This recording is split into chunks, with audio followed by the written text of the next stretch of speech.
बख्तावर भुट्टो ने अपनी मंगनी की वीडियो मद्दाहों के साथ शेयर कर दी है। वीडियो में वो अपने वालिद के साथ मौजूद हैं। वीडियो में वो अपने वालिद का हाथ थामे हुए बाहर लॉन की जानिब निकल रही हैं। इनके पीछे आसिफा भुट्टो भी मौजूद हैं। तीनों अफराद महमूद चौधरी के साथ तस्वीर खिंचवाते नजर आ रहे हैं। बख्तावर जरदारी की मंगनी 27 नवंबर को बिलावल हाउस कराची में मुनक़िद हुई थी। महमूद चौधरी पंजाब के एक कारोबारी खानदान से ताल्लुक रखते हैं। तकरीब में बिलावल भुट्टो करंतना में होने के बाद शरीक ना हो सके। बिलावल भुट्टो वीडियो कॉल के जरिए मंगनी की तकरीब में मौजूद रहे।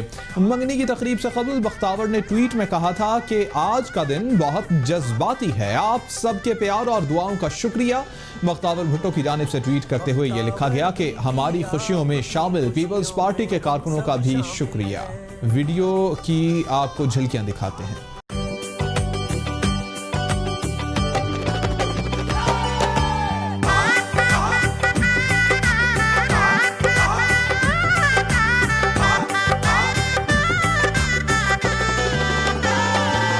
बख्तावर बीबी आपकी खुशियों में हम सब शामिल हैं। आज जो रंग महफिल का है सबकी चाहत का हासिल है।